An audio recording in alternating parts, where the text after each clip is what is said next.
Please leave. The cold words came from my mother-in-law, Catherine. The moment it was decided that her son would be transferred abroad, Catherine took the house away from me and my daughter. With nowhere else to go, I headed to the park, holding my 2-year-old daughter. Lost and wondering what to do next, suddenly I was surrounded by police officers. Please come to the station. In the pouring rain, shivering from the cold, I followed the officer to the police station. An unexpected person was waiting for me there.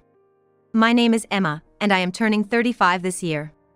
I met my husband, Bob, at work, and after dating for a year, we got married. I quit my job when we married, and 2 years ago our daughter, Lily, was born. Currently, I live with Bob, Lily, and my mother-in-law, Catherine. We used to rent a place, but after Catherine's husband passed away and she began to have knee problems, we decided to live together and bought a new apartment. We considered buying a house, but given Catherine's bad knees, we thought it would be best to live somewhere with good transportation access. Buying an apartment was cheaper than a house at that time, and it has an elevator, which makes daily life easier. Catherine also preferred the apartment, so we made a down payment and took out a 35-year loan. Bob's company often requires its employees to travel or relocate, but since we bought the house, we were told he wouldn't be transferred for a while. However, he travels on business more frequently than other employees, about once a week to other states. Having a 2-year-old daughter, I honestly feel stressed when Bob goes on his business trips. In the beginning, Catherine was cooperative, but now she doesn't help with childcare at all. In fact, she creates more work for me. For instance, she just eats and leaves her dishes around, and she leaves cooking utensils without rinsing them. I'm often busy with Lily, and by the time I notice, the food has dried on the dishes, making them hard to wash. Even when I ask her to at least rinse them, she just apologizes and promises to be careful next time, but it's all talk. Strangely, she rinses them when Bob is around. And I only realized this recently. At first, I thought it was okay since she occasionally rinsed them, but now I see it differently. I believe Catherine is intentionally giving me a hard time. For example, when she asks if I need anything from the store and I say no, she later mentions after I return that she actually needed something. And this happens quite often. Considering Catherine's bad knees, I believed moving was painful for her, so I wanted to help as much as I could, but my desire to assist is slowly fading. I thought about discussing it with Bob, but he's already stressed from work, so I didn't want to add to his burden. Catherine's behavior started soon after we began living together, and it's been going on for several years now. When I consulted with a friend, she said, "That sounds like she's bullying you. Why not talk to Bob? I think he might help." If I were to consult with Bob, there's a chance Catherine, who has no relatives, could end up in a facility. At that time, I felt maybe it would be better for me to endure it. However, one day, an event occurred that changed how I felt. That day, I planned to drop off Lily at my parents' place. My parents love Lily, and occasionally they have her over for sleepovers. Thanks for always bringing Lily. We look forward to these visits. Why don't you stay over sometimes too? I'd love to, but I'm worried about leaving Catherine alone. I'll head home. Don't spoil Lily with too many toys. After enjoying a brief chat, I decided to return to the apartment where Catherine awaited. Upon arrival, I realized something. I had left the keys at home. Though initially concerned, I remembered Catherine was home and decided to ring the intercom. I dialed the room number on the intercom, but there was no response. Could she have gone out? Thinking that, I decided to wait outside for a while. However, Catherine never returned. This went on for about 2 hours, and by 7 p.m., it had gotten dark. Just then, another resident seemed to be returning, and I followed them in once they unlocked the main entrance. Catherine rarely goes out at night, so I was certain she was at home. With that thought, I pressed the intercom button outside our apartment. Though I could hear the ding-dong sound from inside, there was still no response. After waiting by the door for some time, I heard a faint sound from within. This meant Catherine was indeed inside. I tried the intercom a few more times, but Catherine refused to come out. Feeling defeated, I stayed at a nearby motel for the night, planning to return when Bob was back from his business trip. What happened? Out shopping? Actually, I told Bob that Catherine had locked me out. He was understandably upset on my behalf, but Catherine just said, "Oh, maybe I didn't hear because of my hearing. I'm getting old, you know." trying to hide her smirk. Relieved to be back inside, I grabbed my keys and went to pick up Lily, who was staying at my parents' house. After discussing the situation with my folks, they said, "Sounds like she's giving you a hard time. If it becomes too much, you're always welcome back here." Exactly. Remember, you're our precious daughter. Their comforting words brought tears to my eyes, but in front of Lily, I quickly wiped them away and headed home. For a while, there were no more issues with Catherine. Then, out of the blue, Bob's international transfer got finalized. A permanent transfer, not a business trip? Yeah. We finally bought a place, and now this international assignment. What do you think? I feel it's best for you and Lily to stay in the US, but can you handle living with my mom? While I couldn't answer Bob's question immediately, considering the potential stress for Lily, I decided it would be best for the two of us to stay in the US. Soon after the decision, Bob had to leave for Europe. Although he was concerned about us, he seemed too swamped with work to give it much thought. So, the life of me, Lily, and Catherine was about to begin. However, as expected, living with Catherine turned sour. The moment Bob left for Europe, her attitude changed dramatically. That day, a storm was approaching. And it was dangerous to venture outside. And yet, Catherine dropped a bombshell on me. "Now that Bob's gone, wouldn't it be better if you and Lily move out?" Excuse me? What do you mean? Just what I said. I'll take over from here. I just feel I can't relax with strangers in the house. I'd appreciate it if you could leave right now. I was in complete disbelief at Catherine's audacity. It's true that Catherine and I aren't related, but I've always tried my best to make our cohabitation comfortable. At the very least, I've always treated her as family. However, to Catherine, it seems we were just an afterthought. I was considering gathering my things and heading back to my parents' place when she told me, "Instead of dilly-dallying, why don't you just get out?" Before I knew it, dressed as we were, Lily and I were thrown out of our own home. No matter how much I banged on the door, Catherine wouldn't come out. Lost and confused, I carried Lily through the pouring rain to a nearby park. There was a roof there, which I thought might offer some shelter from the rain. Ideally, I would have checked into a motel or returned to my parents' place, but I'd left both my wallet and phone inside the house. I felt helpless and sat in the park, trying to figure out our next move. I'm not sure how much time passed in the torrential downpour. Overwhelmed by fatigue and cold, I began to doze off. It was already dark, and even though it was summer, the cold was biting, and I feared we might catch a cold. As bad as things were, it seemed the only option was to walk to my parents' home. But it would be a 3-hour walk. As I was contemplating our situation, I saw 2 distant lights approaching. Given the rain, I couldn't see clearly, but the lights belonged to 2 police officers. I thought maybe they could help, but before I could approach, one of them called out to me. "Are you Emma? And is this little one Lily?" I was surprised the officer knew my name, but weakly replied, "Yes, that's us." Then the officer said, "Please come to the station with us." Why the police station? I wondered if something was amiss. Urged by the officer, Lily and I got into the patrol car. We were freezing from being out in the rain for so long, but the officers had thoughtfully brought large towels. "You might need these. We've got some spare clothes back at the station for you," they said kindly. Wondering why they knew about us and why we were headed to the police station, I inquired, "How did you know where to find us?" They responded, "We'll explain everything once we're back at the station. For now, just try to relax." Exhausted, I soon fell asleep and woke up to find we had arrived at the police station. Following the officers inside, to my surprise, I saw Catherine and my uncle. "Uncle, what are you doing here?" "He was contacted by Bob," he explained. "By Bob?" "He suspected you might be having issues with his mom, and since he's abroad, he wanted me to keep an eye on things for him." According to my uncle, Bob had spoken to him about this issue before.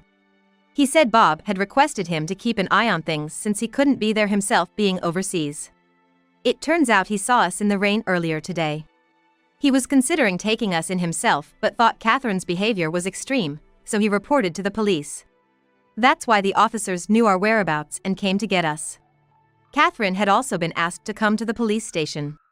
She sat on a sofa, glaring at me, seemingly clueless about why she was there. "Why do I have to be here? I have a bad knee, you know. If Bob was here, this wouldn't be happening." Catherine was making her case, but this entire situation was a result of Bob asking my uncle for help. In discussions with the police, there was a high likelihood that the events might have legal implications. Hence, I was advised to consider hiring an attorney. An attorney? That's an overreaction. I just locked the door, that's all. I didn't do anything else. Do you even realize what you've done? You threw Emma and a little child out in torrential rain. That's not something forgivable. My uncle stood up for us and stated that. In fact, I was the rightful owner of the house. That's impossible. Bob is the head of the household. He's the rightful owner. Now that he's not here, it should be mine. Catherine was under the impression that Bob was the owner, but she was mistaken. Actually, my uncle runs a real estate business and got us a great deal on a condo. Bob had recommended that the property be put under my name. I was indifferent at the time, but now I'm glad I heeded Bob's advice. Later on, following my uncle's advice, I decided to hire a lawyer. The lawyer said it would be challenging to evict Catherine. Therefore, the best course of action might be to place her in a care facility. Upon hearing this, I immediately called Bob to explain the situation. Bob hadn't anticipated the issue would escalate this much and said he'd like to return from Japan to discuss it properly. He also said he was considering placing Catherine in a facility. Unaware of all this, Catherine, despite being at the police station, casually snacked on some crackers. Since I couldn't return to the house with Catherine, I decided to take shelter at my parents' place until Bob returned. Bob would be back in a week, giving me time to ponder our next steps. If Bob wouldn't support me, then divorce seemed the only option. Regret filled me, wishing I had sought advice sooner. A week later, Bob, having returned from Europe, was at the house with Catherine. So, I moved back home from my parents' place. Given the urgency of his return, Bob had to go back to Europe soon. He could only stay in Japan for a few days, so we needed to discuss our next moves. I heard some things from Emma's uncle. Is all of that true? It's all lies. I haven't done anything. Emma's plotting something to evict me. Catherine stubbornly refused to admit any wrongdoing. She even claimed I was scheming to evict her. Bob, who should have been on my side, seemed to want to consider Catherine's perspective. I get it. So, do you have any evidence to prove Emma's plotting something? Evidence? Of course not. I see. Emma, do you have any evidence? To be honest, I've been so busy with work, I haven't been able to keep an eye on things. I'm not sure who to believe. I handed Bob something I had with me. What's this?